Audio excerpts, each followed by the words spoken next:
අයිබෝන් දරුවනි හොඳයි අපි අද මුණ ගැහෙන්නේ අනුපාත විශ්ලේෂණය නැත්නම් මූල්‍ය කාර්ය සාධන විශ්ලේෂණ දෙවෙනි වීඩියෝ එකෙන්. ඉතින් මම කිව්වා පළවෙනි වීඩියෝ එක අවසානයේදී ඔයාලට කිව්වා අපි පුංචි කේස් ස්ටඩි එකක් කතා කරනවා කියලා. ඇත්තටම කේස් ස්ටඩි එකක් කියන්නේ මම පුංචි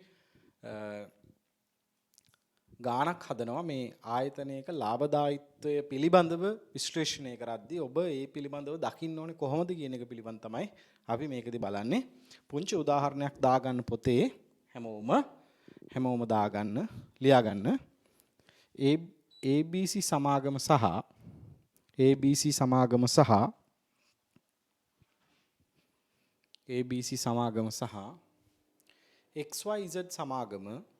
XYZ සමාගම ABC සමාගම සහ XYZ සමාගම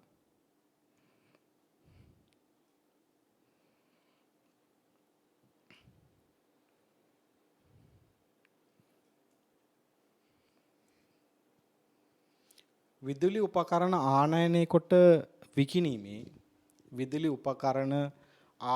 කොට විකිණීමේ ව්‍යාපාරයක නිරතව සිටි.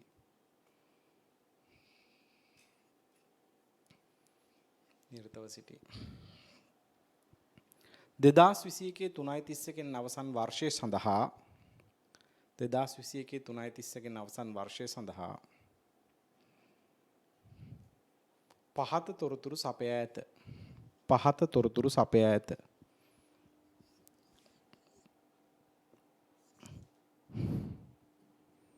ABC XYZ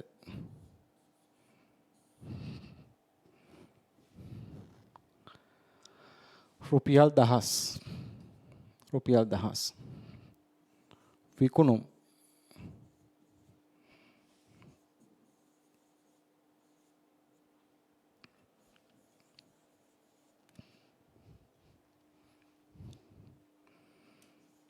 දල ලාභය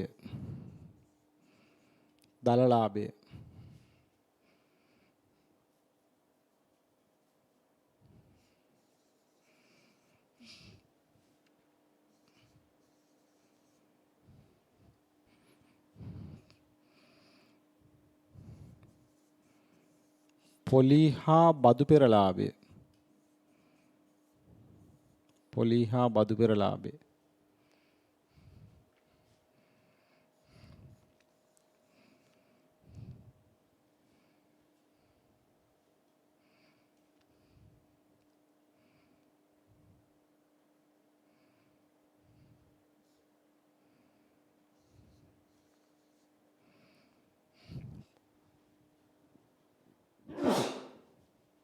හා බදු පෙර ලාභය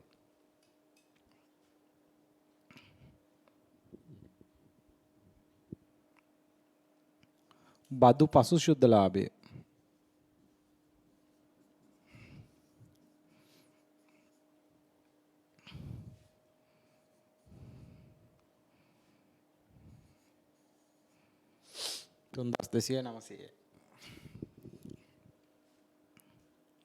මුළුවත්කම්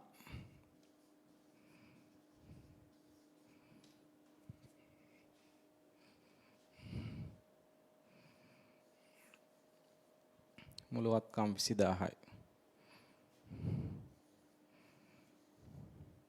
8000යි ජංගම වගකීම්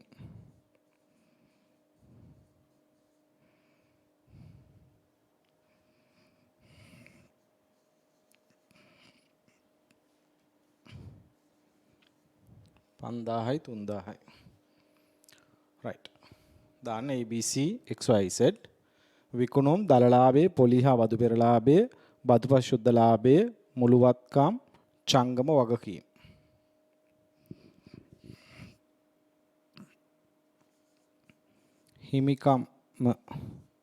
හිමිකම් ඒ කියන්නේ ප්‍රකාශිත ප්‍රාග්ධනය හා සංචිත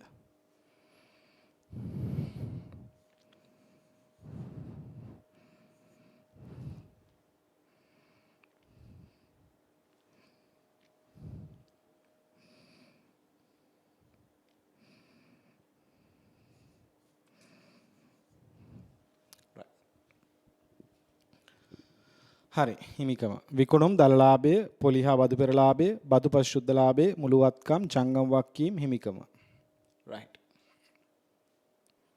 හරි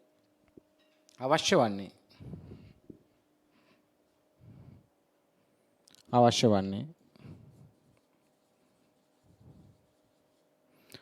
පහත අනුපාත ගණනය කරන්න අවශ්‍ය වන්නේ 1 පහත අනුපාත ගණනය කරන්න 1 දල ලාභ අනුපාතය 2 ශුද්ධ ලාභ අනුපාතය 3 ප්‍රාග්ධන පිරිවැටුම් අනුපාතය නැත්නම් වත්කම් පිරිවැටුම් අනුපාතය 4 යෙදවූ ප්‍රාග්ධනයේ මත ප්‍රතිලාභ අනුපාතය 5 හිමිකම් මත ප්‍රතිලාභ අනුපාතය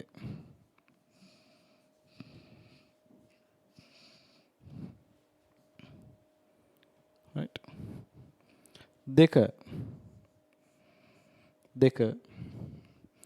සමාගම් දෙකෙහි ලාභදායීත්වයේ පිළිබඳව අදහස් දක්වන්න බොහොම සරල එකක් සමාගම් දෙකෙහි ලාභදායීත්වයේ පිළිබඳව අදහස් දක්වන්න right අපිට දැන් පුතා ගණනය කරන්න තියෙන අනුපාත කිහිපයක් මොනවද ශුද්ධ ලාභ අනුපාතය දල ලාභ අනුපාතය ප්‍රාග්ධන පිරිවැටුම් අනුපාතය ඒ අනුපාත ටිකම ගණනය කරන්න තියෙනවා right අපි එහෙනම් පොඩි ටේබල් එකක් ගහගමු ඒක ලේසි අපිට ABC XYZ right ඉස්සලාම ගන්නවා දල ලාභ අනුපාතය කොහොමද ගණනය කරන්නේ දල ලාභයේ බෙදීම විකුණුම් වැඩි කිරීම 100 ප්‍රතිශතයක් විදිහට තමයි ඒක නිරූපණය කරන්නේ right දැන් අනුපාත විවිධාකාරයට පෙන්වනවා ප්‍රතිශත විදිහට පෙන්වනවා වාර ගණනක් විදිහට පෙන්වනවා දින ගණනක් විදිහට ප්‍රකාශ කරන්න පුළුවන් නේද අනුපාත නිරූපණය කරන නිර්වචනය කරන ආකාරයකින් එකට වෙනස් වෙන්න පුළුවන් right ඒක හරිය නිවැරදි ආකාරයට අනුපාතයේ අර්ථ දැක්වීම අවශ්‍යයි ඒතර අනුපාතයක් අර්ථ දැක්වීම කියන එක ඊටාම වැදගත් වෙනවා ඒතර ශුද්ධ ලාභ අනුපාතය අපි දල ලාභ අනුපාතය ප්‍රතිශතයක් විදිහටයි පෙන්වන්නේ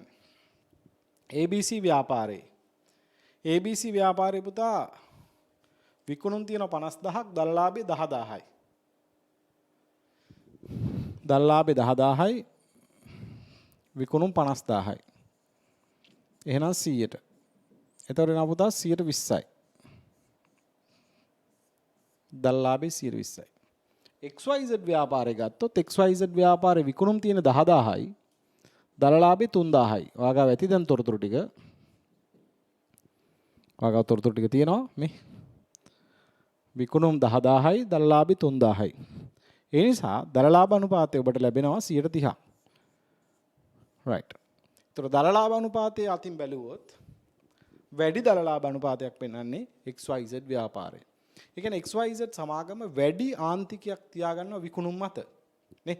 විකුණුම් මත තියාගන්න ආන්තිකය ABC 120ක් වෙනකොට XYZ 130ක් වෙනවා. අපි බලමු ශුද්ධ ලාභ අනුපාතය. ශුද්ධ ලාභ අනුපාතය. ඒක ගන්න අපි පොලිහා බදු පෙර ලාභය බෙදීම විකුණුම් වැඩි කිරීම 100. මම එතනදී බදු පරිශුද්ධ ලාභය ගන්න නැහැ. පොලිහා බදු පෙර ලාභය ගන්නවා. හේතුව මම පොඩි දෙයක් පෙන්වන්න යනවා. right? පොලිහා බදු පෙර ලාභය බෙදීම විකුණුම් වැඩි කිරීම 100. ඒතර පොලිහා බදු පෙර ලාභය ඔයාලට බැලුවොත් පේනවා ABC එකේ පොලිහා බදු පෙර ලාභය 4000ක් තියෙන්නේ. විකුණුම් 50000යි. එහෙනම් 100ට කීයද? ශුද්ධ ලාභ අනුපාතය. ශුද්ධ ලාභ අනුපාතය 100ට ප්‍රතිශතයක් විදිහට කීයද? ගණනය කරලා බලන්න.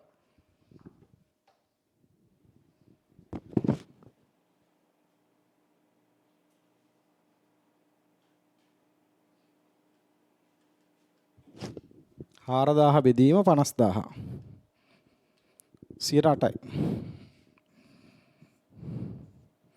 XYZ ගත්තොත් XYZ දී ශුද්ධ ලාභය පොලි හා බදු පෙර ලාභ 1200යි.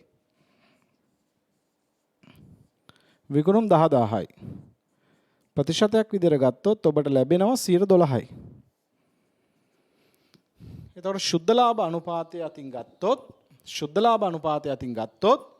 ශුද්ධ ලාභ අනුපාතය වැඩි කාගේද? XYZ ගේ. දල් ලාභ අනුපාතයත් එයාගේ වැඩි. ඒ කියන්නේ මෙයා රුපියල් 100ක් විකුණද්දී රුපියල් 12ක ලාභයක් තියා ගන්නවා. right.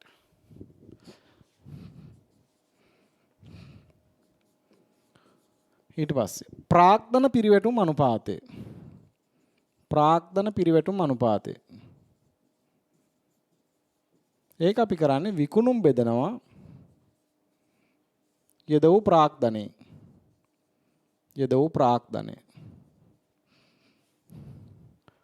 right. ABC ගේ විකුණුම් 50000යි. යෙද වූ ප්‍රාග්ධනය කීයද? ABC යෙද වූ ප්‍රාග්ධනය කීයද? යෙද වූ ප්‍රාග්ධනය ගන්න මෙහෙමයි පුතා. අපිට ගන්න වෙන්නේ වත්කම් වලින් අඩු කරනවා ජංගම වගකීම්. හිමිකම් දන ජංගම නොවන වගකීම්. එහෙම නැත්නම් මුළු වත්කම් වලින් ජංගම වගකීම් අඩු කරනවා. 20000න් අඩු කරන 5000ක්. 20000න් අඩු කරනවා 5000ක්. right.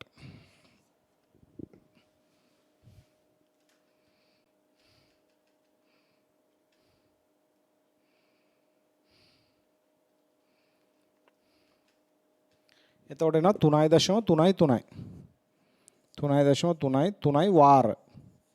අපි මේක වාර ගානක් විදිහට ප්‍රකාශ කරනවා ප්‍රාග්ධන පිරිවැටුම් අනුපාතය. ඒ කියන්නේ යෙදවූ ප්‍රාග්ධනයේ වගේ විකුණුම් 3.33ක ගුණයක් වෙනවා. right. XYZ එක ගත්තොත් විකුණුම් 10000යි යෙදවූ ප්‍රාග්ධනය කීයද? මුළුවත්කම් 8000යි ජංගම වගකීම් 3000යි. එතකොට 5000ක් වෙනවා. 8000 ඍණ 3000. යෙදවූ ප්‍රාග්ධනය 5000. එතකොට 2යි. වාර 2යි. ඒ කියන්නේ ප්‍රාග්ධනය වගේ දෙගුණයක් තමයි විකුණුම්. රුපියලක ප්‍රාග්ධනෙන් රුපියල් 2ක විකුණුම් බිහි කරලා තියෙනවා තව විදිහකට කිව්වොත්. නේද? right. ඊට පස්සේ යෙද වූ ප්‍රාග්ධනය මත ප්‍රතිලාභ අනුපාතය. අපි ඔකට කියනවා ROCE return on capital employed. ROCE return on capital employed. යෙද වූ ප්‍රාග්ධනය මත ප්‍රතිලාභ අනුපාතය. යෙද වූ ප්‍රාග්ධනය මත ප්‍රතිලාභ අනුපාතය. යෙද වූ ප්‍රාග්ධනය මත ප්‍රතිලාභ අනුපාතය කීයද? right. අපි ගන්නේ කොහොමද ගණනය ගන්නේ? පොලි හා බදු පෙර ලාභය. පොලි හා බදු පෙර ලාභය. බෙදීම යෙද වූ ප්‍රාග්ධනය වැඩි කිරීම 100. යෙද වූ ප්‍රාග්ධනය කියන්නේ පුතා මුළු වත්කම් වලින් අඩු කරන ජංගම වගකීම් ඉස්සලා වගේමයි. ඉස්සලා ප්‍රාග්ධන පිරිවැටුම් අනුපාතයේදී ඒක තියෙනවා. මේක 100%ක් විදිහට ප්‍රකාශ කරන්න. යෙද වූ ප්‍රාග්ධන රුපියලකට රුපියල් 100කට කොච්චර පොලි හා බදු පෙර ලාභයක් උපයලා තියෙනවද? මේ ගානේ පොලි හා බදු පෙර ලාභය කීයද? පොලි හා බදු පෙර ලාභය 4000යි. 4000යි. ABC ව්‍යාපාරේ පොලි හා බදු පෙර ලාභය 4000යි. ඒතර ඔයාලට ලැබෙනවා 26.66ක්. පොලි හා බදු පෙර ලාභය 26.66යි. right. ඊට පස්සේ මෙයාගේ යෙද වූ ප්‍රාග්ධනය රුපියල් 5000යි. මුළුවත්කම් 8000යි ජංගම වගකීම් 3000යි. පොලි හා බදු පෙර ලාභය කීයද? මේ බලන්න. පොලි හා බදු පෙර ලාභය. 1200යි 1200යි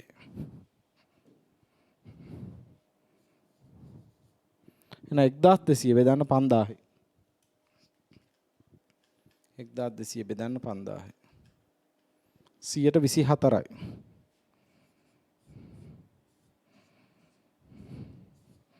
124යි යෙදවූ ප්‍රාග්ධනය මත ප්‍රතිලාභ අනුපාතය 124යි right right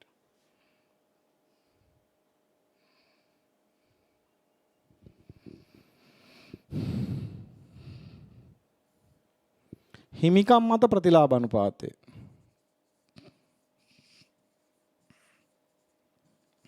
එතනදී අපි ගන්න බදු පසු ශුද්ධ ලාභය බෙදීම හිමිකම වැඩි කිරීම 100. ඒතර මේකේ බදු පසු ශුද්ධ ලාභය බදු පසු ශුද්ධ ලාභයේ තියෙන පුතා 3200ක්. හිමිකම තියෙනවා මේ ගානේ හිමිකම 10000යි. හිමිකම 10000යි. වැඩි කරා 100. 132ක් එනවා. හිමිකම් මත ප්‍රතිලාභ අනුපාතය 132යි. හිමිකම් මත ප්‍රතිලාභ අනුපාතය 132යි. එතකොට මේ ව්‍යාපාරේ XYZ ව්‍යාපාරේ XYZ ව්‍යාපාරේ පුතේ බදු පසු ශුද්ධ ලාභේ 900යි. බදු පසු ශුද්ධ ලාභේ 900යි. නේ බදු පසු ශුද්ධ ලාභේ 900යි මේටි. හිමිකම 4000යි. 4000. 900 බෙදන්න 4000යි. 22.5යි.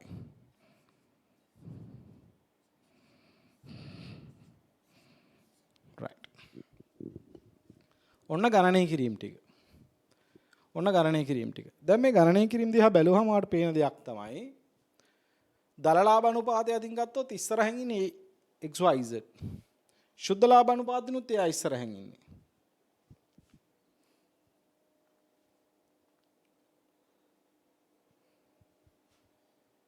හැබැයි ප්‍රාග්ධන පිරිවැටුම් අනුපාතය නැත්නම් වත්කම් පිරිවැටුම් අනුපාතයෙන් ඉස්සරහින් ඉන්නේ කවුද? මෙයා ABC. මෙයාගේ වාර දෙකයි මෙයා 3.3 වාරයක්. යෙදවූ ප්‍රාග්ධනය මත ප්‍රතිලාභ අනුපාතයෙන් කවුද ඉස්සරහින් ඉන්නේ? ඒත් ABC.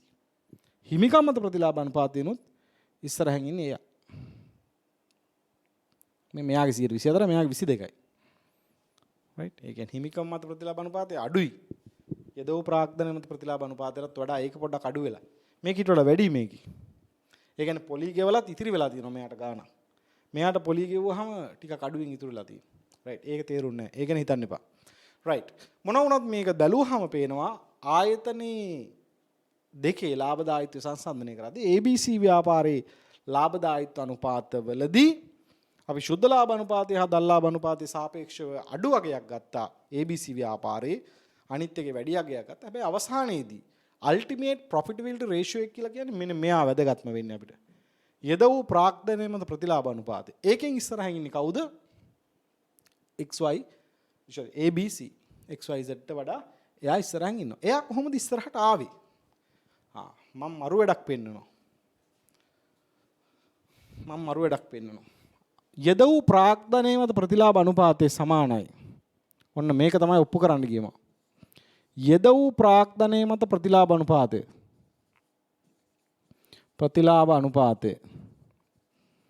Return on capital employed. මේක සමානයි පුතේ. කොහොමද? වත්කම් පිරිවැටුම් අනුපාතය ගුණ කරනවා ශුද්ධ ලාභ අනුපාතය. බලමු හරිද කියලා. කොහොමද කරන්න පුළුවන්? වත්කම් පිරිවැටුම් අනුපාතය වැඩි කරන ශුද්ධ ලාභ අනුපාතයෙන්. අපි ටෙස්ට් කරලා බලමු හරිද කියලා. right? හරිද කියලා බලමු. ඔය කියන කතාව හරිද කියලා බලමු. ABC XYZ. right. ROC. දැන් කැල්කුලේට් කරන්න යන්නේ කොහොමද? වත්කම් පිරිවැටුම් අනුපාතය වැඩි කිරීම ශුද්ධ ලාභ අනුපාතය. ABC වල ශුද්ධ ලාභ අනුපාතය කීයද? ABC වල ශුද්ධ ලාභ අනුපාතය 8%යි නේ. ශුද්ධ ලාභ අනුපාතය 8%යි. ශුද්ධ ලාභ අනුපාතය 8%යි. ශුද්ධ ලාභ අනුපාතය 8%යි. වත්කම් පිරිවැටුම් අනුපාතය කීයද? හා ඒක ඉස්සරහට වත්කම් පිරිවැටුම් අනුපාතය දාමුනේ. ශුද්ධ ලාභ අනුපාතය 8%යි. වත්කම් පිරිවැටුම් අනුපාතය කීයද? මේ බලන්න. වත්කම් පිරිවැටුම් අනුපාතයේ වාර 3.33යි මෙයාගේ මේ. වාර 3.33යි. අපි ඒක දාමු. 3.33. වැඩි කරන්න බලන්න 3.33 8යි. 3.33 වැඩි කරාට වාට එනවා ලස්සන්ට 26.66ක්.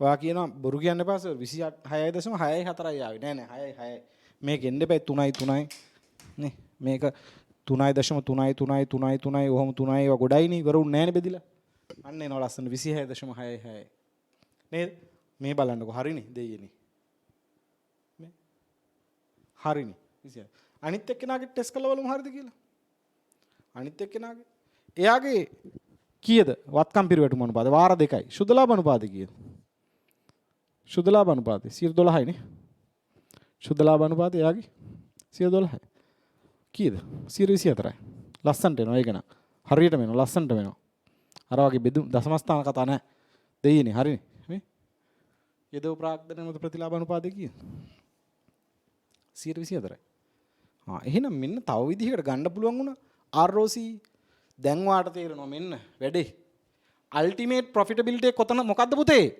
යදෝ ප්‍රාග්ධනයේ මත ප්‍රතිලාභ අනුපාතය මේක තමයි අපේ ඇචීව්මන්ට් එක ඒක ගන්න පුළුවන් ක්‍රම දෙකකට අපි පොඩි මාජින් එකක් තියාගෙන ශුද්ධ ලාභ අනුපාතය අඩු වුණාට වරු වෙන්න එපා අපිට පුළුවන් නම් වත්කම් පිරිවැටුම් අනුපාතය වැඩි කරගන්න විකුණුම් වැඩි කරගන්න අපිට අන්තිමේට මෙන්න මේ ගෝල් එක ඇචීව් කරන්න පුළුවන්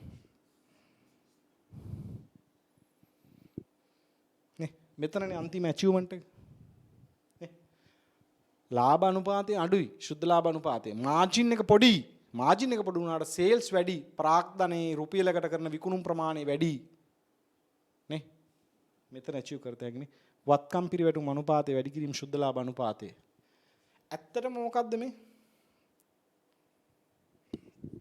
හරි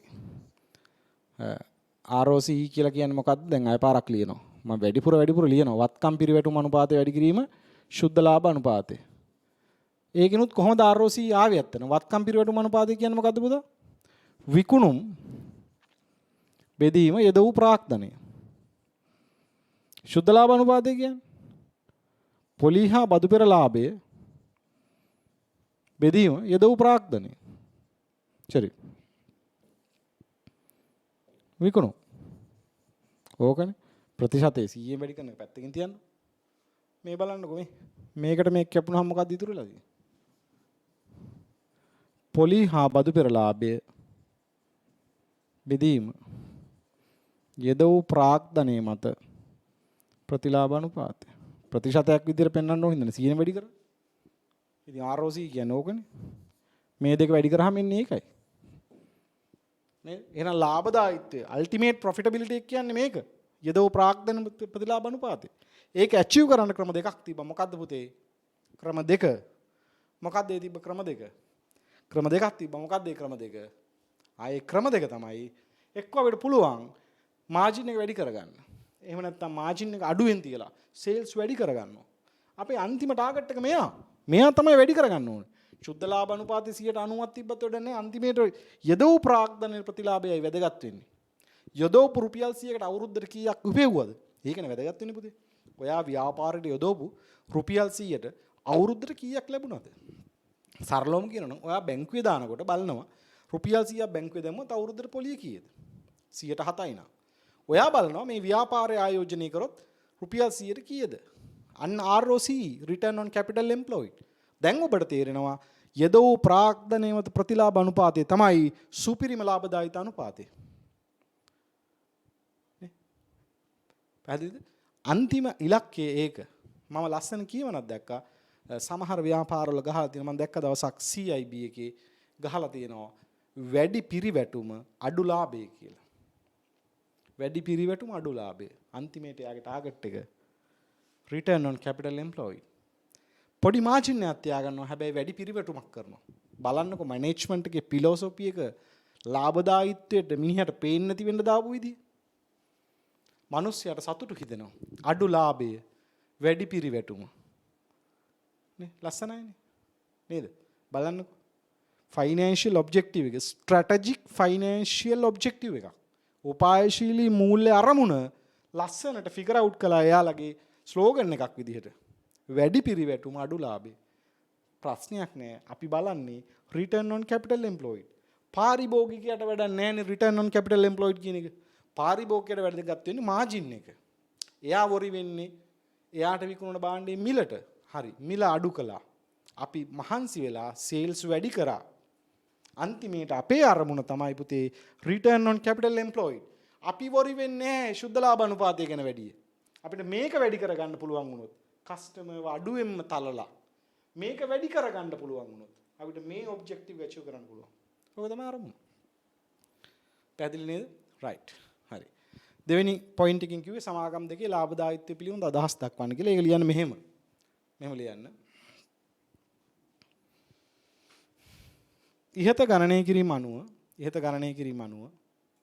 ඉහත ගණනය කිරීම අනුව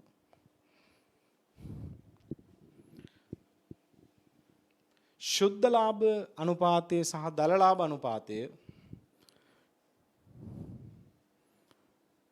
ඉහත ගණනය කිරීම අනුව ශුද්ධ ලාභ අනුපාතය දල ලාභ අනුපාතය ABC සමාගමට සාපේක්ෂව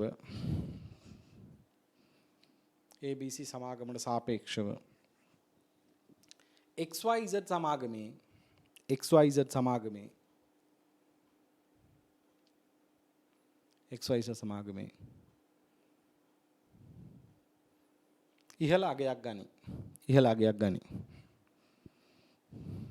ඉහළ අගයක් ගනි.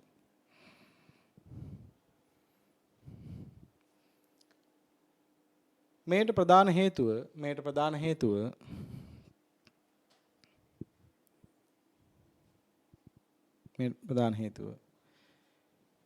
ABC සමාගමට වඩා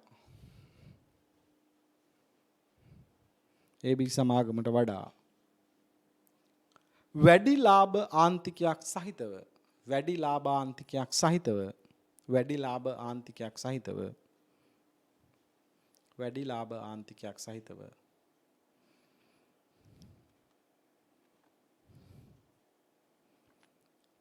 ආන්තිකයක් සහිතව XYZ සමාගම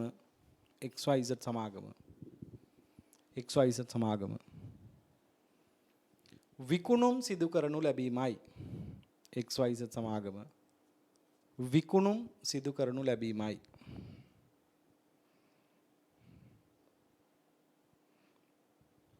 විකුණුම් සිදු කරනු ලැබීමයි.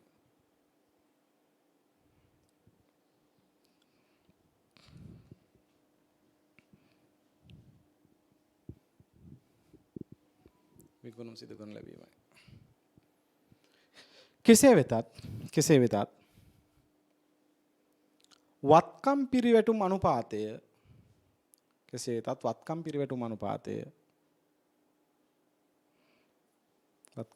අනුපාතය XYZ සමාගමට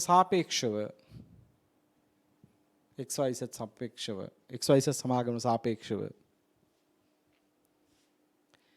ABC සමාගමේ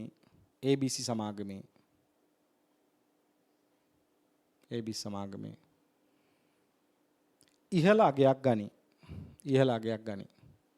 වරහන් ඇතුළේ දාන්න පුළුවන් ඕනනම් වාර 3.33.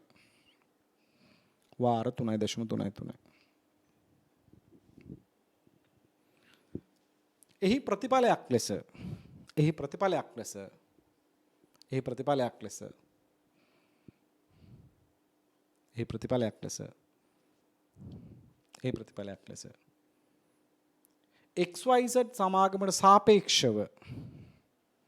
XYZ සමාගමට සාපේක්ෂව XYZ සමාගම සාපේක්ෂව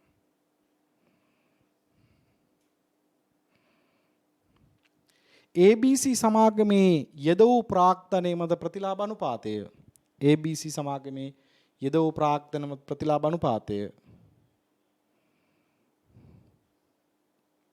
යෙද වූ ප්‍රාක්තන මත ප්‍රතිලාභ අනුපාතය 26.67ක් ලෙස 26.66ක් ලෙස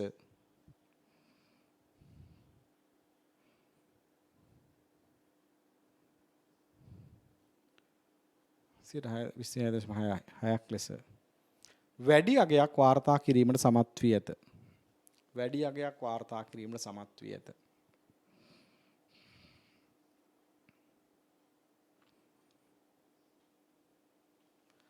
ලාභදායීත්ව අනුපාතවලදී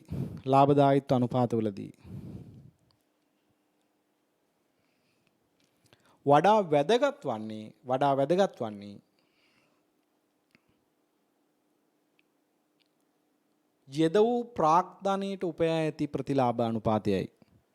යෙද වූ ප්‍රාග්ධනයට උපයා ඇති ප්‍රතිලාභ අනුපාතයයි.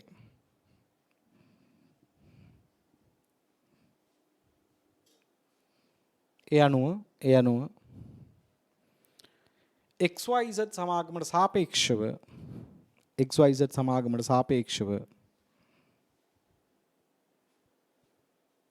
ABC සමාගමේ ලාභදායීත්වය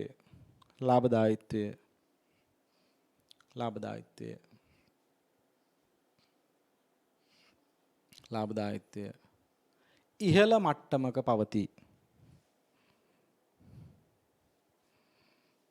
මට්ටමක පවතී.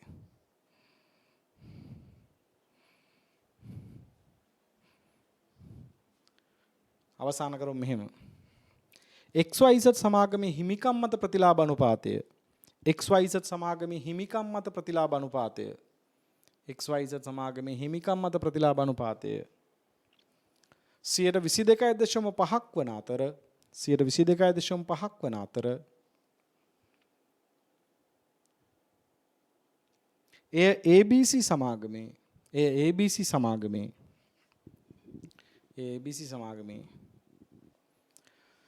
32ක් වේ. ABC සමාගමේ 32ක් වේ. ABC සමාගමේ 32ක් වේ.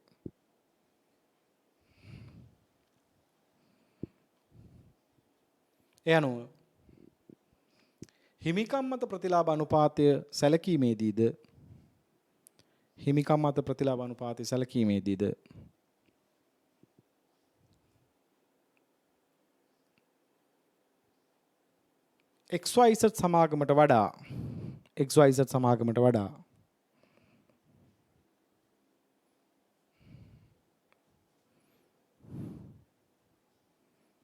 XYZ සමාගමට වඩා ABC සමාගම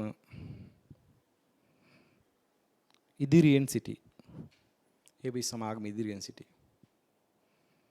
හැබැයි අපි අන්තිමේට මතක තියාගන්න. අපි අවසන් කරන්න ඕන ලස්සනට. මේක 26ක් වුණාට වැඩක් නැහැ. මේකේ ප්‍රාග්ධන පිරිවැය කීයද දන්නේ නැහැ අපි. නේද? අපි එහෙනම් ඒකටත් පොඩි නෝට් එකක් දාන්න. ප්‍රාග්ධන පිරිවැය හැබැයි මීට වඩා අඩු වෙන්න ඕනේ. ප්‍රාග්ධන පිරිවැය අඩු වෙන්න ඕනේ මෙන්න මෙයාට වඩා. ඊට වඩා වැඩි වුණොත් වැඩක් නැහැ. නේද? හරි. අපි අවසානයේ මෙහෙම සටහන් කරන්න ඕනේ. ලියන්න. සමාගමේ ලාභදායීත්වය පිළිබඳ අවසාන නිගමනයකට එළඹීමේදී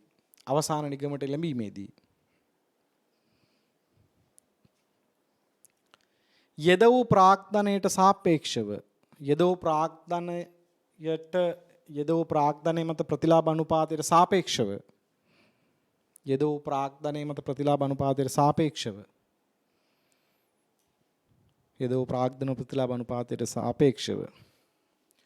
ප්‍රාග්ධන පිරිවැය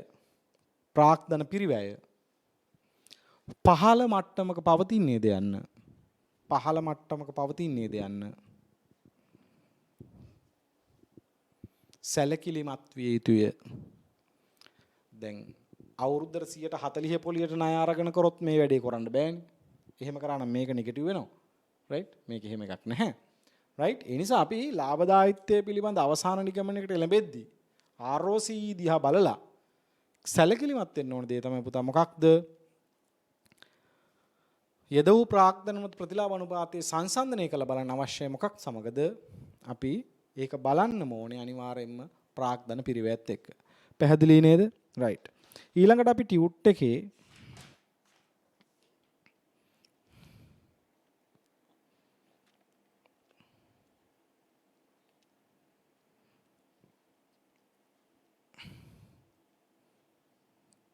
කතා කරමු කාර්යක්ෂමතා අනුපාත. රයිට්. ලියාගන්න මාතෘකාව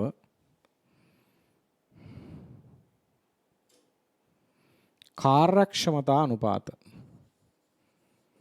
efficiency ratios. කාර්යක්ෂමතා අනුපාත. කාර්යක්ෂමතා අනුපාත. දැන් අපිට අවසානයේදී වැදගත් වෙන පුතේ ව්‍යාපාරේ කාර්යක්ෂමතාවය වැදගත් වෙනවා නේ. ව්‍යාපාරේ කාර්යක්ෂමතාවයේ මෙහියුම් කාර්යක්ෂමතාවයේ මෙහියුම් ක්‍රියාකාරීත්වය පිළිබඳ අපි යැගීමක් කරන්න ඕනේ. දැන් ව්‍යාපාරයක මූල්‍ය ප්‍රකාශන විශ්ලේෂණයේදී ව්‍යාපාරයක කාර්ය සාධනය යැගීමේදී අපි බලන්න ඕනේ පැතිකඩ ගණනාවක් තියෙනවා. ලාභදායීත්වය, ද්‍රවශීලතාවය, දිගුකාලීන නුබුන්වත්භාවය, ඒ වගේම කාර්යක්ෂමතාවය. ඒතර කාර්යක්ෂමතාව බලද්දී ව්‍යාපාරික මෙහියුම් ක්‍රියාකාරීත්වයේ පිළිබඳ යැගීමක් කරද්දී අපිට විවිධ අනුපාත යොදා ගන්න පුළුවන්. අනුපාත ගණනාවක් තියෙනවා. ඇත්තටම වත්කම් පිරිවැටුම් අනුපාතය කියලා ඉස්සෙල්ලා කතා කරපු එක එක්තරා ආකාරයකට කාර්යක්ෂමතා අනුපාතයක්. මම ඒක ලාභදායීත්ව අනුපාත වලට සම්බන්ධ කරන්න හේතුව ආට පැහැදිලි වුණා. ඇයි? මට ඒක පෙන්වන්න උනා ශුද්ධ ලාභ අනුපාතය සහ කාර්යක්ෂමතාව අතර තියෙන සම්බන්ධය. නේද? රයිට්. එතකොට වත්කම් පිරිවැටුම් අනුපාතය අපිට එක්තරා ආකාරයක කාර්යක්ෂමතා අනුපාතයක් විදිහට ගන්න පුළුවන්. රයිට්. හොඳයි. දැන් එතකොට අපි මේ කාර්යක්ෂමතා අනුපාත කතා කරද්දී අපිට වැදගත්ම අනුපාත කිහිපයක් තියෙනවා. ඔබගේ ටියුට් එකේ තියෙනවා මේ අනුපාත ටික කාර්යක්ෂමතා අනුපාත කියලා වැදගත් අනුපාත කිහිපයක් තියෙනවා. ණයගැති පිරිවැටුම් අනුපාතය, තොග පිරිවැටුම් අනුපාතය, ණයහිමි පිරිවැටුම් අනුපාතය, ප්‍රාග්ධන පිරිවැටුම් අනුපාතය, වත්කම් පිරිවැටුම් අනුපාතය, නිෂ්පාදන ව්‍යාපාරයකදී නම් අමුද්‍රව්‍ය තොග පිරිවැටුම් අනුපාතය සහ නොනිමි තොග පිරිවැටුම් අනුපාතය, ඒ වගේ යනාදී වශයෙන් අපි ගණනාවක් පිළිබඳ සාකච්ඡා කරනවා. රයිට්.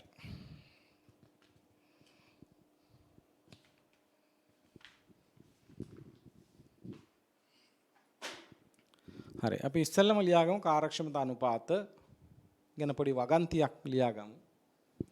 ව්‍යාපාරයක මෙහියුම් කාර්ය සාධනයේ පිළිබඳව ව්‍යාපාරයක මෙහියුම් කාර්ය සාධනයේ පිළිබඳව තක්සේරු කිරීම සඳහා විවිධ අනුපාත භාවිතා කළ හැකිය. විවිධ අනුපාත භාවිතා කළ හැකිය.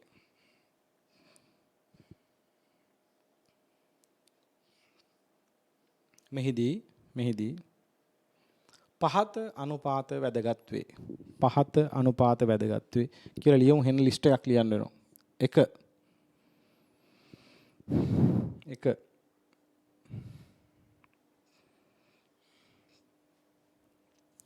ණයගැති පිරිවැටුම් අනුපාතය.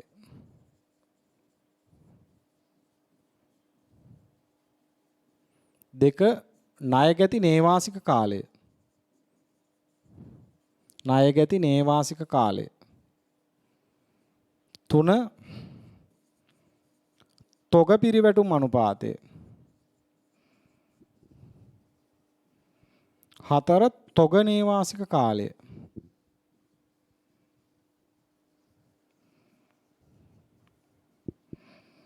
5 ණයහිමි පිරිවැටුම් අනුපාතය.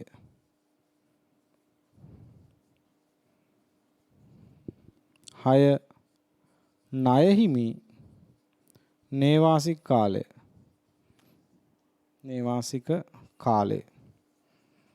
රයිට්. ඔය අනුපාත 6 අපි ඉතා වැදගත් අනුපාත විදිහට සලකනවා සාමාන්‍ය ව්‍යාපාරයක කාර්යක්ෂමතාවය ඇගීමේදී. රයිට්. එහෙනම් පුතේ ඉස්සෙල්ලාම ලියාගමු ණයගැති පිරිවැටුම් අනුපාතය. ණයගැති පිරිවැටුම් අනුපාතය. ගණනය කිරීම මෙච්චර පහසුයි. අපහසු දෙයක් නෙමෙයි. ඒවා පොඩි කාලේ ඉඳලා ඉගෙන ගත්ත දේවල් සමහර දේවල්. එහෙනම් ගණනය කිරීම කියන්නේ මහ විශාල දෙයක් නෙමෙයි. නමුත් මේ තුල කොහොමද අපිට විශ්ලේෂණයක් නේ? මේ අධීරයේදී අපි විශ්ලේෂණය පිළිබඳ අවබෝධයක් තියෙන්න ඕනේ නේ. මේ ලෙවල් එකේදී වාට මේ විභාගෙදී මේක අවශ්‍ය වෙනවා. මොකද මූල්‍ය කාර්ය සාධන විශ්ලේෂණය තියෙන්නේ. අනුපාත ගණනය කිරීම නෙවෙයි. අනුපාත ගණනය කරනවා කියන්නේ බොහොම පොඩි දෙයක්. ඒක ඒ ලෙවල් ළමයින්ට පුළුවන්. නේ? අපිට මේ ඇනලිසිස් පාර්ට් එක තමයි වැදගත් වෙන්නේ. රයිට්. ණයගැති පිරිවැටුම් අනුපාතය. මොකද්ද මේකෙන් කියන්නේ? ණයගැති පිරිවැටුම් අනුපාතය කියන්නේ ටියුට් එකේ තියෙනවා විස්තර කරලා. ණයගැති පිරිවැටුම් අනුපාතය කියන්නේ අපේ සාමාන්‍ය ණයගැතියෝ අවුරුද්දට කීපාරක් මුදල් බවට පත් වෙනවද? රයිට්. ඒක ගන්න මෙහෙමයි පුතා. ණයගැති පිරිවැටුම් අනුපාතය.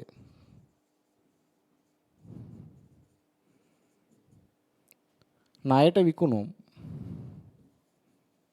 දැන් ගණන් වල ණයට විකුණුම් දීලා නැත්නම් මුළු විකුණුම් ණයට විකුණුම් විදිහට සලකනවා. ණයට විකුණුම් බෙදනවා සාමාන්‍ය ණයගැතියන්ගේ.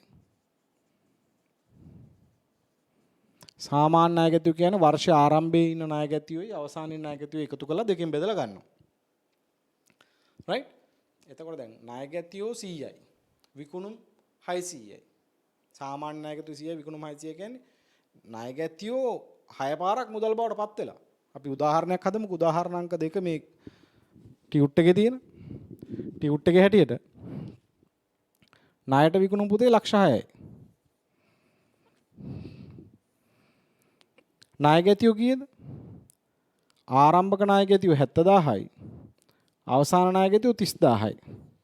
දෙක එකතු කරලා දෙකෙන් බෙදුවාම දෙක එකතු කරලා දෙකෙන් බෙදනවා සාමාන්‍ය ණයගැතියෝ ගන්න. ඒතකොට සාමාන්‍ය ණයගැතියෝ 50යි කියලා. එතකොට වාර 12යි. බලන්න එහෙම දෙන්නේ කියලා. නේද? වාර 12ක්ද කියලා එන්නේ බලන්න. ලක්ෂ 6 බෙදන්න 50000න් ඇත්තට 12යි. වාර 12යි. ණයගැති පිරිවැටුම් අනුපාතය වාර 12යි. ඒ කියන්නේ සාමාන්‍ය ණයගැතියෝ අවුරුද්දට 12 පාරක් මුදල් බවට පත් වෙලා. නේ? සාමාන්‍ය ණයගැතියෝ වාර 12ක් මුදල් බවට පත් වෙලා. හා. ඒත් එක්කම අපි තව අනුපාතයක් ගණනය කරනවා පුතා. ඒකට කියනවා ණයගැති නේවාසික කාලය. ණයගැති නේවාසික කාලය. ඒක කොහොමද ගණනය කරන්නේ? ඒක ගණනය කරන පට්ට ලේසි ක්‍රමයක් තියෙනවා. 365 බෙදනවා ණයගැති පිරිවැටුම් අනුපාතයෙන්. දැන් අපි දිනනේ 365. මෙතන ණයගැති නේවාසික කාලේ දින වලින් ගණනය කරනවා නම් 365න් බෙදලා. අවුරුද්දට සාමාන්‍ය දින 365ක් කියලා ගන්න. ණයගැති පිරිවැටුම් අනුපාතය මේකේ 12යි. එතකොට එනවා 365 12න් බෙදන්න. 30.04යි. ආසන්න වශයෙන් දින 30යි. හරිනේ පුතේදී. අවුරුද්දට ණයගැතියෝ 12 පාරක් මුදල් බවට පත් වෙනවා කියන්නේ සාමාන්‍යයෙන් මාසෙකට එක පාරක්නේ. නේ? මාසෙකට එක පාරක්. ඒ කියන්නේ ණයගැති නේවාසික කාලය කියන්නේ කොහොම මොකද්ද? මෙන්න බඩු ණයට වික්කා. දින 30කට පස්සේ තමයි එයාලා මුදල් බවට පත් වෙන්නේ සාමාන්‍ය. දින 30.4ක් ආවේ. මෙන්න බඩු ණයට විකුණපු දවස. නේ? එදාට එයා ණයගැතිය බවට පත් වුණා බඩු ණයට වික්කහම එයා මුදල් බවට පත් වෙනවා. නේ? නොස්තුහා කාසි මුදල් බවට පරිවර්තන වෙනවා දින 30කට පස්සේ. මෙන්න මේකට අපි කියන මොකක් කියලාද? ණයගැති නේවාසික කාලය කියලා. ඒතර ණයගැති නේවාසික කාලය කියන්නේ ණයට විකුණපු දවසේ ඉඳලා ණයගැතින් මුදල් එකතු කරගන්න ගියපු කාලය. එතකොට මේ සාමාන්‍ය දින 30යි. මොකද්ද මේකේ තියෙන විශ්ලේෂණය? මේක ඔඩිට් වලටත් ඔයාලට ඕන වෙනවනේ. නේ? අපි බලනවා. ණයගැති කාලය, නේවාසික කාලය දින 30යි. ඒ කියන්නේ අපි සාමාන්‍ය ණයගැතියන් දීලා තියෙන දින 30ක්. මේකෙන් දින 30ක් එන්නේ. අපි බලනවා ණයගැතියන්ගේ පොලිසිය මොකක්ද කියලා. අපි බලනවා අපේ ක්‍රෙඩිට් පොලිසි එක මොකක්ද කියලා. අපේ ක්‍රෙඩිට් පොලිසි එක තියෙන දින 15යි නම් මේක දින 30ක් වෙච්ච එක ප්‍රශ්නයක් අපිට. ණයගැති නේවාසික කාලේ දින 30ක් වුණොත් අපිට ඒක ප්‍රශ්නයක්. හේතුව අපේ ක්‍රෙඩිට් පොලිසි එක හැටියට භාණ්ඩ විකුණලා දවස් 15කින් එකතු කරගන්න ඕනේ සල්ලි. එහෙනම් මේක එන්න බෑ දින 15ක් දින 30ක් කියලා. මොකක් හරි ගැටලුවක් තියෙනවා. බැරි වෙලාවත් අපි ණයගැතියන්ට දීලා තියෙන කාලය දින 45යි. එහෙනම් ඒක 30ක් ආව නම් එතන අදහස් වෙන්නේ අපි ඊට කලින් සල්ලි එකතු කරගෙන තියෙනවා. නේද? එතකොට අපි හැම වෙලාවම ආයතනයේ ණයගැතියන්ට දීලා තියෙන ණයගැති කාල සීමාවත් එක්ක අපිට මේ එන ණයගැති නේවාසික කාලේ සංසන්දනය කරලා බලද හැකි. සංසන්දනය කරලා බලලා අපිට කියන්න පුළුවන් අපි ඒ ක්‍රෙඩිට් පොලිසි එක අනුව කලෙක්ෂන් කරලා තියෙනවද හරියට.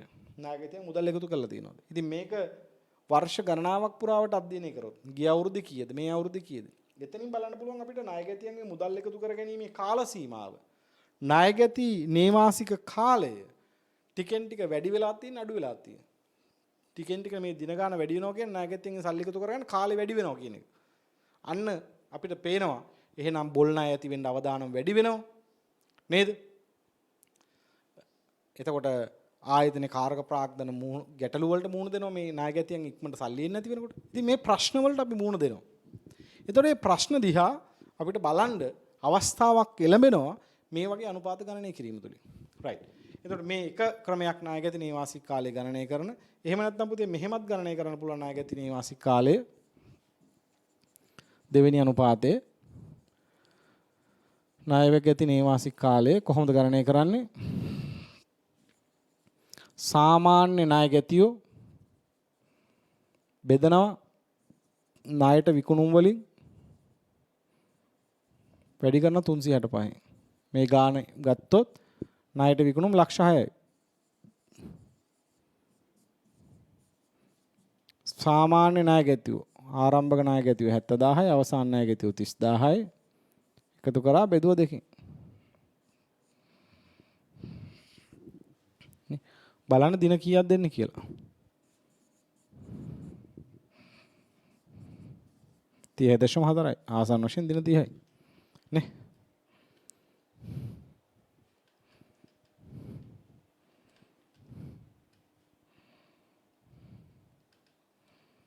right? ණයගැති නේවාසික කාල දිනවලින්. right. එහෙනම් පැහැදිලි ණයගැති නේවාසික කාලය කියන්නේ මොකක්ද සහ ඒක ගණනය කරන්න තියෙන හැකියාව. right. පොඩි විශ්ලේෂණයක් අපි දාගමු ඒකේ. පොඩි විශ්ලේෂණයක් දාගමු. විශ්ලේෂණය. දැන් ණයගැති පිරිවැටුම් අනුපාතය නම් වැඩි වෙන එක හොඳයි නේ. ණයගැති පිරිවැටුම් වාර ගණන 12 1 15ක් වෙනවා නම් හොඳයි. ඒ කියන්නේ ඉක්මනට වැඩි වාර ගණනක් අවුරුද්දේ මුදල් පවත් වෙනවා. ණයගැති නේවාසික කාලය නම් අඩු වෙන්න ඕනේ. හරි නේද? ණයගැති පිරිවැටුම් අනුපාතය වැඩි වෙනකොට පුතා ණයගැති නේවාසික කාලය අඩු වෙනවා. මෙතන 12 නැතු 10 දැම්මොත් දින 30ට වඩා වැඩි වෙනවා. දින 36ක් වෙනවා. මේක 20 දැම්මම දින 18ක් වෙනවා. නේ? එහෙනම් තොග ණයගැති පිරිවැටුම් අනුපාතය වැඩි වෙන්න ණයගැති නේවාසික කාලය අඩු වෙනවා. එහෙනම් ණයගැති පිරිවැටුම් අනුපාතයේ වාර ගණන වැඩි වෙනවට අපි කැමති. ණයගැති නේවාසික කාලය අඩු වෙනවට කැමති. නේද? right. ලියන්න විශ්ලේෂණය.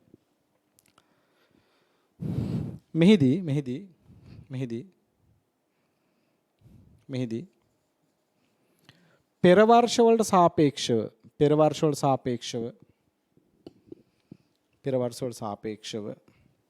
ණයගැති පිරිවැටුම් අනුපාතය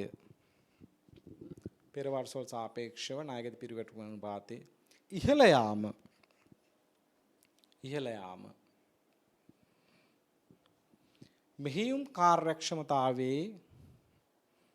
මෙහියුම් කාර්යක්ෂමතාවේ ඇලිරක් ගහලා ණයගැතියන්ගෙන් මුදල් එකතු කර ගැනීමේ කාර්යක්ෂමතාවේ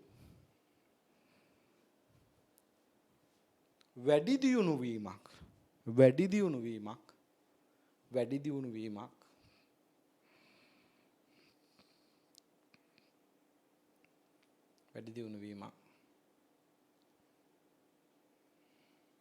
පෙන්눔 කරයි.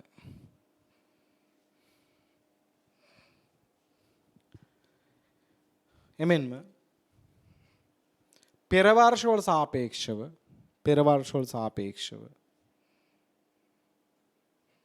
ඇලිරක් ගහලා එහෙම නැත්නම් අපි සමාන ව්‍යාපාර සංසන්දනය කරනවා ඒවට සාපේක්ෂව පෙරවල් සාපේක්ෂව ඇලිරක් ගහලා සමාන ව්‍යාපාර වලට සාපේක්ෂව ණයගැති නේවාසික කාලයේ අඩුවීමක්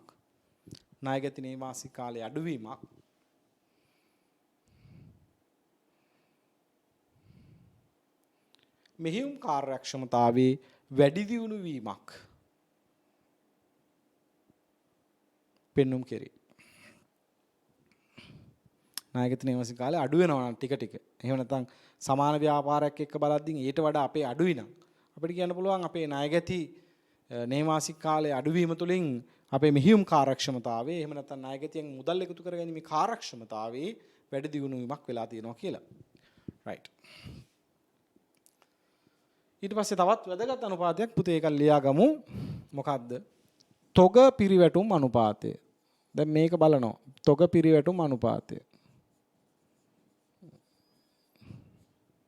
තොග පිරිවැටුම්. දැන් අපි මේ try කරන්නේ මොකක් කරන්නද? අපි try කරන්නේ මොකක් කරන්නද? ඇත්තටම අපි try කරන්නේ මොකක් කරන්නද පුතේ? දැන් මේක මේ idea එකත් එක්ක මේක ඉගෙන ගත්තා මාර ලස්සනයි. අපි බලන්නේ මේ ඉස්තර විකුණුම් වලට පුතේ පිරිවැටුම කියලා කිව්වේ වැඩිපුරම. මූල්‍ය ප්‍රකාශන වලත් තිබ්බේ එහෙම පරණම කාලේ turnover කියන වචෙන් තමයි පාවිච්චි කරේ. පස්සේ මේ account standards වලින් අපි දැන් revenue කියලා use කරනවානේ.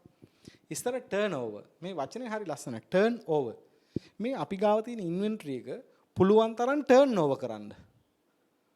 ඒක තමයි ලාභදායීත්වයට බලපාන ප්‍රධාන සාධකයක්. නේ පුළුවන් තරම් මේ inventory එක පුළුවන් තරම් වාර ගණනක් කරකන්න බලන්න. පුළුවන් තරම් වාර ගණනක් කරකන්න බලන්න. දැන් මේ ආයතනයක ROCE නේ අන්තිම ultimately මෙයා තමයි මගේ financial strong indicator එක company එකක strongest financial indicator එක මේ return on capital employed. එතකොට මෙයාව achieve කරන්න අපිට පුළුවන් තියෙනවා දතිරෝධ ගණනක් කරකන්න. එක දතිරෝධයක් ඉගෙන ගත්තා අපි දැන්. මොකක්ද එක දතිරෝධය? එක දතිරෝධයක් තමයි අර ශුද්ධ ලාභ අනුපාතය. තව දතිරෝධයක් තමයි මොකද්ද පුතේ? තව දතිරෝධයක් තමයි වත්කම් පිරිවැටුම් අනුපාතය. මේවා කරකන වේගය වැඩි වෙනකොට එකක් අඩු වුණාට කමන්නේ අනික ඊට වඩා වේගෙන් කරගෙන යනවා. අරක අඩු වුණාට වඩා වේගෙන් මේක කරගෙනවා නම් අන්න අන්තිමේට අර දඩම රෝදේ තමයි ROCE. අන්න ඒක කරගෙනවා එතකොට. නේ මේක නිකන් චේන් එකක් වගේ. නේද? චේන් එකක් වගේ. රයිට්? ඒ නිසා මේක හරි අපූර්ව කතාවක්. අනුපාත විශ්ලේෂණය හරියටම ඉගෙන ගත්තොත් ඒක මාර සුපිරි ඇත්තටම. රයිට්? අනුපාත විශ්ලේෂණය කියන එක හරියටම ඉගෙන ගත්තාම තමයි ඔයාලට හොඳ විශ්ලේෂණයක් කරන්න පුළුවන් මූල්‍ය ප්‍රකාශන දිහා බලලා. අපි අන්තිමේට ඇත්තම කම්පැනිස් දෙකක විතර ෆයිනෑන්ෂල් ස්ටේට්මන්ට් ඇනලිසිස් එකක් කරමු ඇක්චුවල් ෆිගර්ස් අරන්. රයිට්? එතකොට ඔයාට දන්නවා මම දැන් මූල්‍ය ප්‍රකාශන විශ්ලේෂණයේ සුපිරි ජගතෙක් කියලා ඔයාට කියන්න පුළුවන් අන්තිමේට. රයිට්. එතකොට තොග පිරිවැටුම් අනුපාතය කියන්නේ අපේ සාමාන්‍ය තොගය කොච්චර පාරක් අවුරුද්දට විකුණනද? අපි ඒක මෙහෙම ගණනය කරනවා පුතේ. විකුණුම් පිරිවැය බෙදනවා සාමාන්‍ය තොගෙන්. සාමාන්‍ය තොගය කියන්නේ ආරම්භක තොගය දන අවසාන තොගය බෙදීම දෙක. රයිට්? විකුණුම් පිරිවැය බෙදනවා සාමාන්‍ය තොගෙන්. දැන් අපි උදාහරණයකට ගියොත්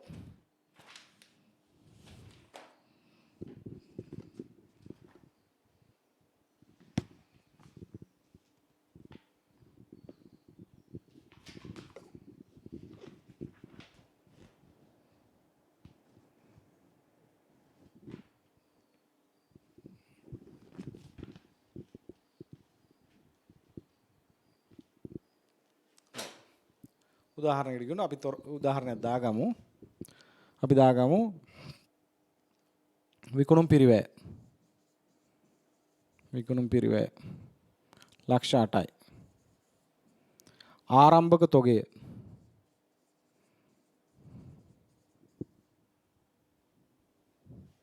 60000යි. අවසාන තොගය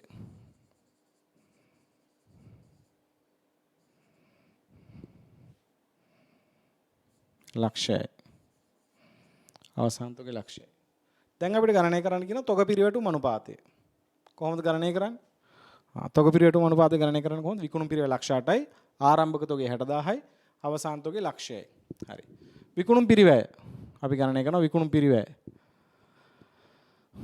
ඔයා වෙනම ගණනය කරගන්න.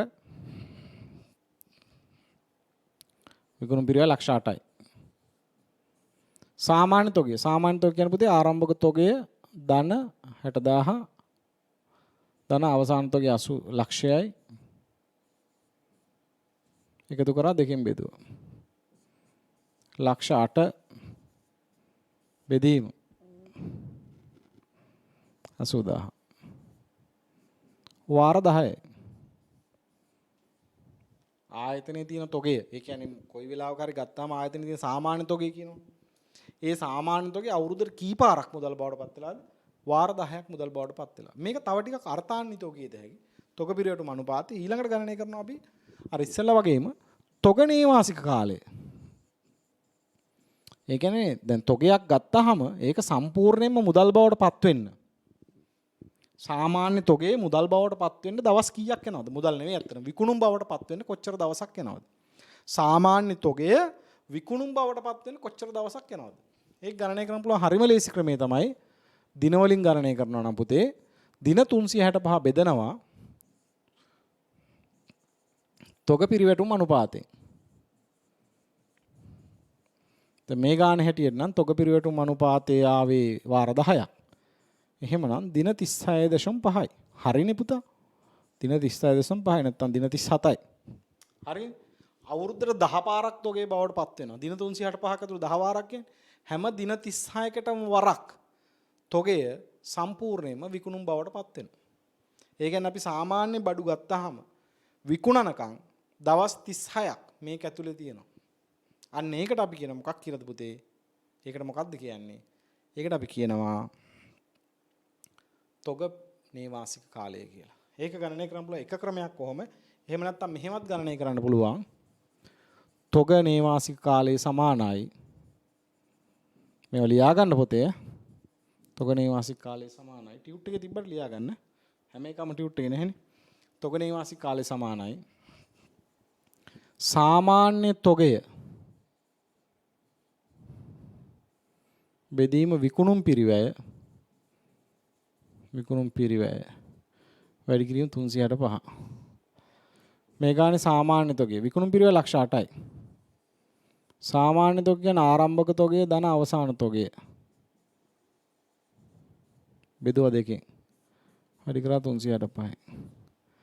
වාට එනවා දින 36.5ක් නැත්නම් දින 37ක් ආසන්න වශයෙන්. නේද? එතකොට අපි ගත්ත බඩු තොගයක් ගත්තාම මේක විකුණුම් බවට පත් වෙන්න. විකුණුම් බවට පත් වෙන්න යනවා කොච්චරක්ද? විකුණුම් බවට පත් වෙන්න යනවා දින 36ක්. 0.5ක්. ඒක මුදල් බවට පත් වෙන්න ගියා දින ගාන අපි ගත්තේ නැහැ ඉස්සෙල්ලා. ඉස්සෙල්ලා ගාන නම් දින 30ක් ගියේනේ. දින 30ක්. ඔව් දින 30ක් ගියේ. දින 30ක්. නේද? රයිට්.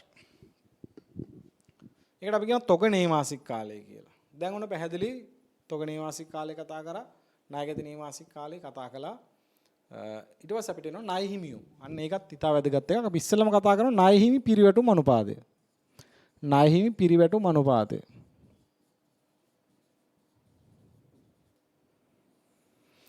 creditors turnover ratio. ණය හිමි පිරිවැටුම් අනුපාතය. මේ ආයතනයේ සාමාන්‍ය ණය හිමියෝ කොච්චර පාරයක් මුදල් බවට පත් වුණාද? ඒ ගණනය කරන්නේ කොහොමද? ණය හිමි පිරිවැටුම් අනුපාතය.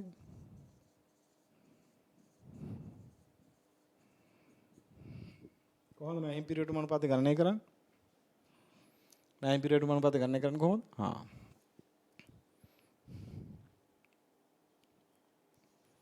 ණයට ගැනුම් බෙදනවා. ණයට ගැනුම් නැත්තම් මුළු ගැනුම් ගන්නවා. සාමාන්‍ය ණය හිමියන්ගේ වාර ගණනක් විදිහට තමයි ප්‍රකාශ කරන්නේ. ණයට ගැනුම් බෙදනවා සාමාන්‍ය ණය හිමියන්ගේ. රයිට්. ණයට ගැනුම් බෙදනවා සාමාන්‍ය ණය හිමියන්ගේ. රයිට්.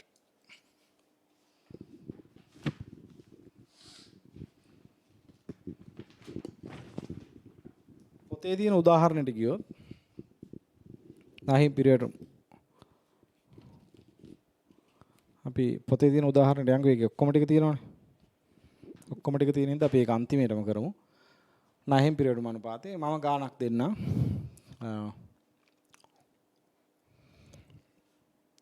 ණයට ගැනුම් රුපියල් ලක්ෂ 5යි.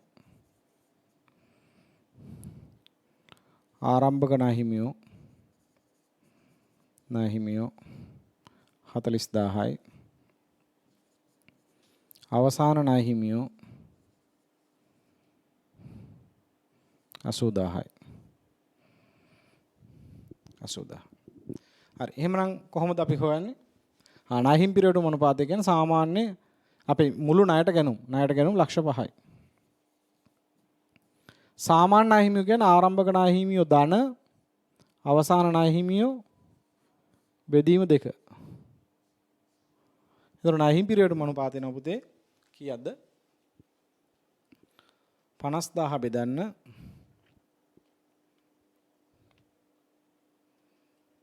සාමාන්‍ය නාහිමියන්ගේ වාර 8.33.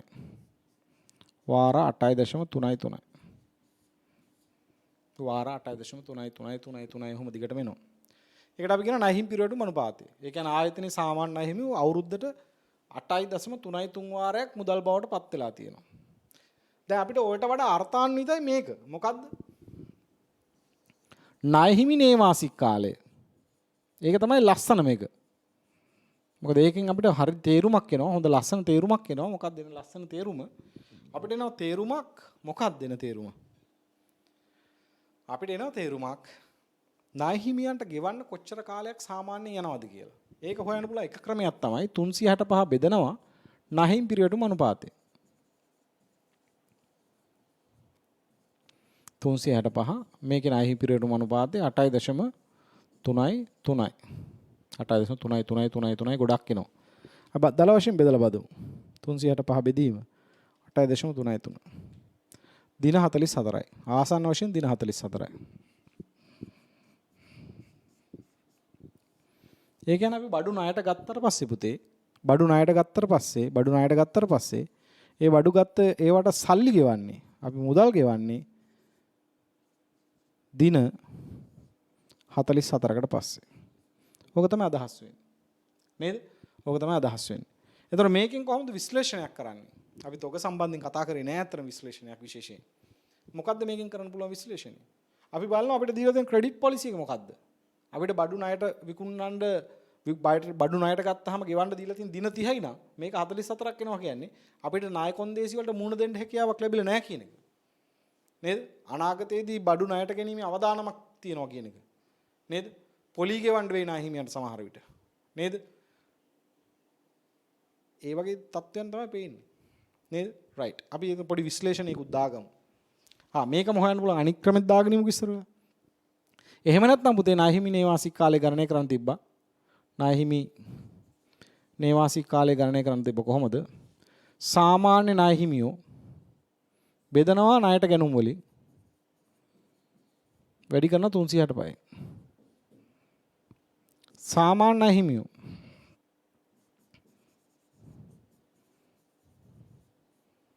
ණයට ගැනුම් කීයද? ලක්ෂ 5යි. වැඩි කරන් 365යි.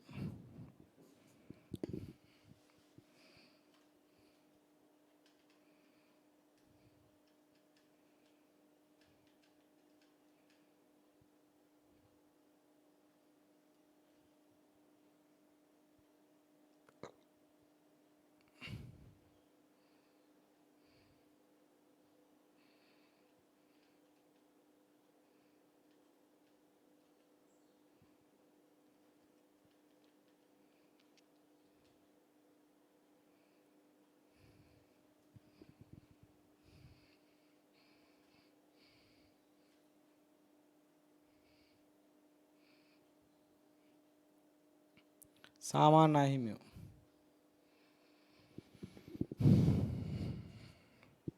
right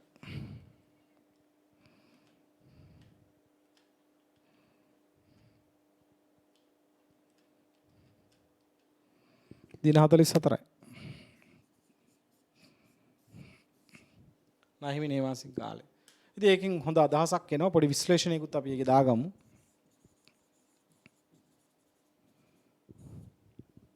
පොඩි දේවල් තියෙන අපි ෆුල් රිපෝට් එක ලියදී හැමදේම කතා කරනවා. දැන් පොඩි පොයින්ට්ස් ටිකක් මම දෙනවා මෙතනදී දුන්නාම හොඳින්ද ලියන්න. නාහිමි නේවාසික කාලයේ විශ්ලේෂණය කිරීමේදී නාහිමි නේවාසික කාලයේ විශ්ලේෂණය කිරීමේදී සමාගමට නාහිමියන් දී ඇති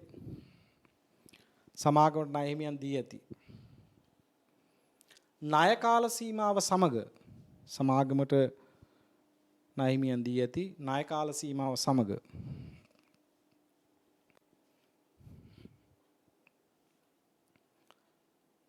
ණය කාල සීමාව සමග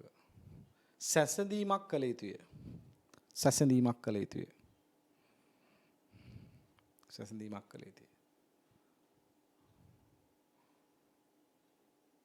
සමාගමට දී ඇති ණය කාල සීමාවට වඩා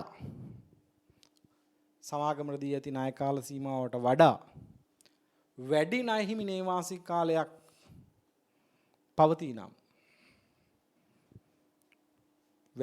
නේවාසික කාලයක් පවතී නම්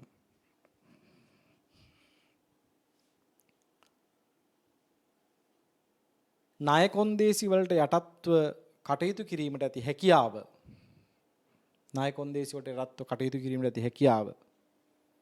පිරිහීමක් පෙන්눔 කරයි.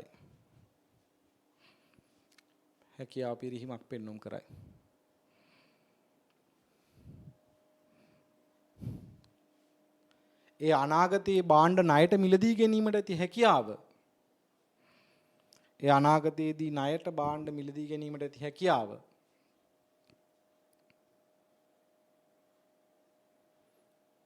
හැකියාවට අහිතකර බලපෑමක් ඇති කරනු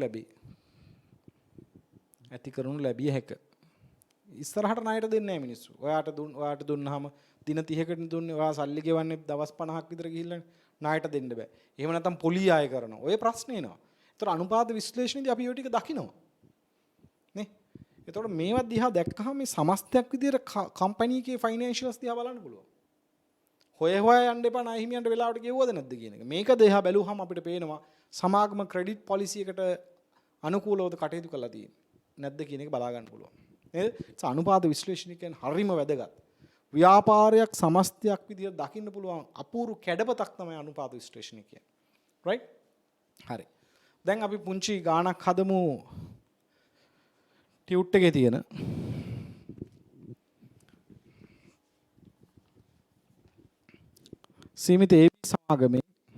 සීමිත AB සමාගමේ 2020 වසරේ පහත් තොරතුරු පවතී. ඔයාගාව ටියුට් එක ඇති ගාණ ඇති. ඒකේ ගණනය කරන්න කියලා දෙන ඔබ විසින් තොග නේවාසික කාලේ, ණයහිමි නේවාසික කාලේ හා ණයගැති නේවාසික කාලේ ගණනය කරන්න. right. තොග නේවාසික කාලේ. ඔන්න ඉස්සෙල්ලාම ගණනය කරන තොග නේවාසික කාලේ.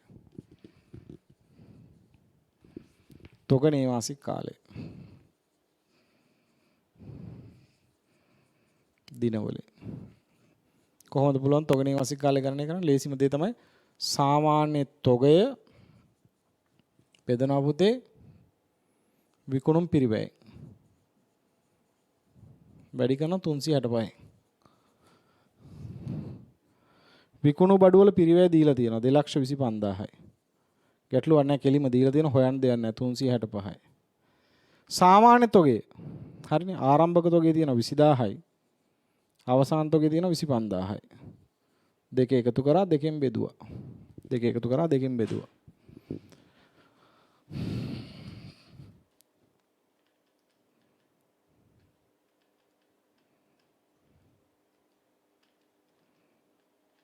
දින 36.5යි. ඒ තමයි තොග නේවාසික කාලය. නේ? තොග නේවාසික කාලේ දින 36.5යි. ඊට පස්සේ අපි ගණනය කරනවා ණයහිමි නේවාසික කාලය.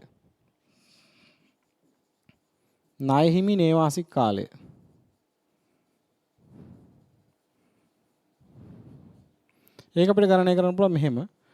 සාමාන්‍ය ණයහිමියෝ බෙදනවා ණයට ගැනුම් වලින්. වැඩි කරන 385. බලන්න සාමාන්‍ය ණය හිමි හොයාගන්න පුළුවන්ද කියලා. සාමාන්‍ය ණය හිමියෝ හරි. බඩු හරියටම තියෙනවා. ආරම්භක ණය හිමියෝ ඉන්න 12000යි අවසාන ණය හිමියෝ 8000යි. දෙක එකතු කරලා දෙකෙන් බෙදුවා. ණයට ගැනුම් නැත්තම් ගැනුම් ගන්නවා. ගානේ ණයට ගැනුණු දීලා තියෙනවා මාරි අපූර්වයි.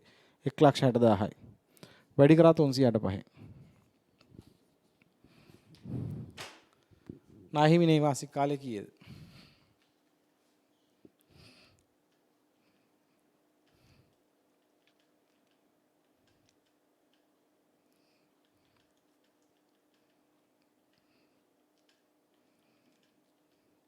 දින 23යි ආසන්න වශයෙන්. දින 23යි ආසන්න වශයෙන්. right. දින 23යි ආසන්න වශයෙන්. ඊට පස්සේ ණයගැති නේවාසික කාලය. ණයගැති නේවාසික කාලය.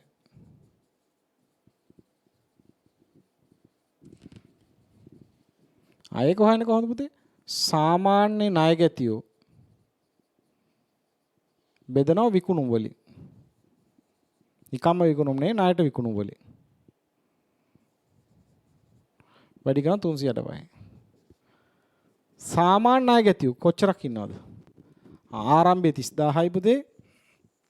අවසානයේ 40000යි. දෙක එකතු කරලා දෙකෙන් බෙදනවා. වැඩි කරන 365. ණයට විකුණුම් තියනවද ගානේ? විකුණුම් නම් තියෙනවා. ණයට විකුණුම් කියලා නෑ. එහෙමනම් මුළු විකුණුම් සාමාන්‍ය ණයට විකුණුම් කියලා ගන්නවා. ඒක තමයි අපි සාමාන්‍ය ප්‍රැක්ටිස් එක. 30000 දාන 40000 බෙදීම 2. බෙදීම 320000. වැඩි කිරීම 365. දින 40යි. ආසන්න වශයෙන් දින 40යි. ණයගැති නේවාසික කාලය. නේද? right. ඔය ටික ලස්සන චිත්‍රයකට අඳිමු. පට්ට ලස්සන චිත්‍රයකට අඳිනවා මම. මෙන්න මෙහෙම එකක්. හරි. ඔන්න තොග ගත්තා. තොග ගත්තා. තොග නේවාසික කාලය තියෙනවා. තොග නේවාසික කාලය. මේ ගානේ ගණනය කරාම පුතේ තොග නේවාසික කාලය ආවේ දින 36.5යි. ආසන්න වශයෙන් දින 37යි කියලා ගමුකෝ. හරි. තොග විදිහට තිබ්බා දින 37ක්. right? තොග විදිහට තිබ්බා දින 37ක්. තොග නේවාසික කාලය. ඒතර තොග විදිහට තිබිලා ඒවා විකුණුම් බවට පත් වුණා. ඒවා විකුණුම් බවට පත් වුණා. නේ විකුණුම් බවට පත් වුණා. විකුණුම් බවට පත් වුණා. තොග නේවාසික. ඒ කියන්නේ යාලා ණය ගැතියෝ බවට පත් වුණා. ඊට පස්සේ පුතේ ණය ගැතියෝ විදිහට මෙයාලා තියෙනවා කොච්චරක්ද? ණය ගැති නේවාසික කාලය. ඒක එනවා අපිට දින ණය ගැති නේවාසික කාලය එනවා අපිට දින 40ක්. මේවා ණය ගැතියෝ විදිහට ඉන්නවා දින 40ක්. right? ණය ගැතියෝ විදිහට දින 40ක් ඉන්නවා. එතකොට එයාලා මුදල් බවට පත් වෙන තව දින 40කට පස්සේ. නේ දින 40කට පස්සේ. එතකොට බඩු ණයට අරගෙන දින 37ක් ඉඳලා ඒක වික්කා විකුණලා දින 40කට පස්සේ ඒක මුදල් ලැබුණා. හැබැයි ඔය අතරේ අපිට ක්‍රෙඩිටර්ස්ලාගෙන් පොඩි chance එකක් ලැබුණා. ක්‍රෙඩිටර්ස්ලාගෙන් පොඩි chance එකක් ලැබුණා. මොකද්ද? ණය හිමි නේවාසික කාලේ දින 23යි. මේ බලන්න පුතේ. ණය හිමි නේවාසික කාලේ දින 23යි. එයාලා දවස් 23ක් දුන්නා සල්ලි ගෙවන්න. එහෙනම් මේ බඩු ගත්ත දවස් ඉඳලා දින 23ක්. දින 23ක් කියන්නේ මේ හරිය වගේනේ. දින 23ක්. ණය හිමි නේවාසික කාලය. නේ? ණය හිමි නේවාසික කාලය. දින 23ක් කවර් කරගත්ත අපි ණය හිමියන්ගේ. නේ? හැබැයි අපිට කවර් කරගන්න බැරි වෙනවා කොච්චර කාලයක්ද? මෙන්න මේ කාලේ කවර් කරගන්න බෑනේ පුතේ. මෙන්න මේ පීරියඩ් එක කවර් කරන්න බෑ. මෙතන ඉඳලා මෙතනට. අපිට සල්ලි ලැබෙන්නේ මෙතන පුතේ. මෙන්න මෙතනින් තමයි සල්ලි බවට පත් වෙන්නේ. මේ ගත්ත තොගය මුදල් බවට පත් වෙන්නේ මෙතනදී. හැබැයි අපිට මෙතනට ගෙවන්න වෙනවා. මෙතනදී ගෙවන්න වෙනවා ගත්ත බඩු වලට. එතකොට ඒ බඩු වලට ගෙවපු දවසයි නේ මේ මෙතන ගෙවන්න දින 23න් ගෙවන්න ඕනේ. අන්න මේ පීරියඩ් එකට අපි කියන මොකක් කියලාද? මෙන්න මේ පීරියඩ් එක. අපි අමාරුවෙන් ජීවත් වෙන කාලේ නේ බඩු ණයට අරගෙන විකුණලා සල්ලි ගන්න මෙහෙම. ටික දවසක් ඉන්න වෙනවා. ටික දවසක් ජොලි ඉන්නවා දින 23ක්. මෙදා සල්ලි ගෙවන්න වෙනවා. සල්ලි ගෙවන්න වෙනවා. එහෙනම් අපි මේ සල්ලි ගෙවුවට පස්සේ නා හිමියන් සල්ලි ගෙවන්න ඕනේ. නේ? එහෙනම් අපිට ඉවසා දරාගෙන ඉන්න වෙනවා තව දවස් ගාණක්. අන්න ඒ කාලෙට අපි කියනවා කාරක ප්‍රාග්ධන චක්‍රය කියලා. මේකට කියන පුතේ මොකද්ද? කාරක ප්‍රාග්ධන චක්‍රය කියලා. නේ? එතන කොච්චරක්ද? දින 54ක් වැටෙනවා. දින 54ක්. මෙතන පීරියඩ් එක දින 54ක්. මෙතන 40ක්ම තියෙනවා. මෙතන 23යි 14යි. 14 ඇතුලේ 54යි. රයිට්. කොහොමද ඒක ගණනය කරේ? ලියා ගන්න එක. කාරක ප්‍රාග්ධන චක්‍රය.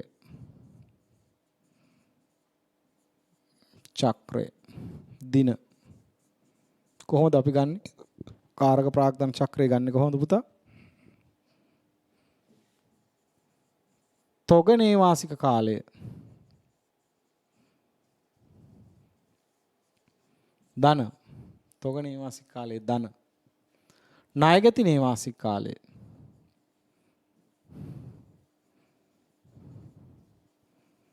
ඍණ ණයහිමි නේවාසික කාලය